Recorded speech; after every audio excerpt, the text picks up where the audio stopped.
ಇವು ಎಲ್ಲದರಲ್ಲಿ ಕಾಮನ್ ಏನು ಇದ್ರ ಬಗ್ಗೆ ಅಣಬೆ ಬಗ್ಗೆ ಏನು ವಿಷಯ ಸಿಗ್ತದ ಅದನ್ನೆಲ್ಲ ತಕೊಂಡು ಕಾಮನ್ ನಾನ್ ಪಾಯಿಂಟ್ಸ್ ಮಾಡ್ಕೊಂಡು ಎಲ್ಲದರಲ್ಲಿ ಹೇಳಿರ್ಬೇಕು. ಅದು ಒಬ್ಬರೇ ಹೇಳಿ ಒಬ್ರು ಬಿಟ್ಟಿದ್ದಿರಬಾರ್ದು. ಆ ತರ ಮಾಡ್ಕೊಂಡು ಇದನ್ನ ಅಣಬೆ ಕೃಷಿನ ಚಾಲು ಮಾಡ್ಕೊಂಡು ಬಂದಿದ್ದೀನ್ರಿ.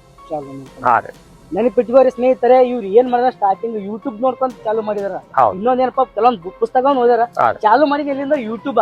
ನಾವು ಸೋಷಿಯಲ್ ಮೀಡಿಯಾ ಯಾವ ರೀತಿ ಯೂಸ್ ಮಾಡ್ಕೋತೀವಲ್ಲ ಆ ರೀತಿ ಯೂಸ್ ಆಗ್ತದ. ಸೋಷಿಯಲ್ ಮೀಡಿಯಾದಿಂದ ನಮ್ ಜೀವನನು ಹಾಳು ಮಾಡ್ಕೋಬಹುದು.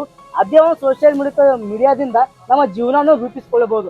ಅದಕ್ಕೆ ಉದಾಹರಣೆ ಇವ್ರು ಅಂತಾನು ಹೇಳ್ಬಹುದು. ಅವ್ರು ಒಳ್ಳೆದಕ್ಕಾಗಿ ಯೂಸ್ ಮಾಡ್ಕೊಂಡ್ರು ಇವತ್ತ ಅದರಿಂದ ಒಂದ್ 4 ಹೊತ್ತು ಊಟ ಮಾಡ್ತಾರೆ ಸ್ನೇಹಿತರು ಹೇಳ್ಬೇಕಂದ್ರೆ. ಇನ್ನೊಂದ್ ನಮ್ ಜನರಿಗೆ ಏನ್ ಇರ್ತಪ್ಪ ಅಂದ್ರೆ ಫಸ್ಟ್ ಆಫ್ ಆಲ್ ಬಂದ್ಬಿಟ್ಟು ಅಣಬೆ ಅಂದ್ರೆ ನಾಯಿ ಕೊಡೆ ಎಲ್ಲ ಇರ್ತಿರ್ತಾರೆ. ನಾಯಿ ಕೊಡೆ ಮತ್ತ ಇದು ಏನು ವ್ಯತ್ಯಾಸ ಹೇಳ್ತೇನ್ರಿ. ನಾಯಿ ಕೊಡೆ ಅನ್ನೋದು ಅವ್ರದ್ದು ಏನು ತಪ್ಪಿಲ್ರಿ. ಮುಂಚೆ ಎಲ್ಲಾ ತಿಪ್ಪಿನಲ್ಲಿ ಬೆಳಿತಿತ್ತು. ಆದ್ರೆ ಅದು ತಿನ್ಲಿಕ್ಕೆ ಯೋಗ್ಯ ಅಲ್ಲ. ತಿನ್ಲಿಕ್ಕೆ ಯೋಗ್ಯ ಇರೋದು ಕೆಲವೊಂದ್ ತಳಿ ಇದ್ದಾವ್ರಿ. ಇದರಲ್ಲಿ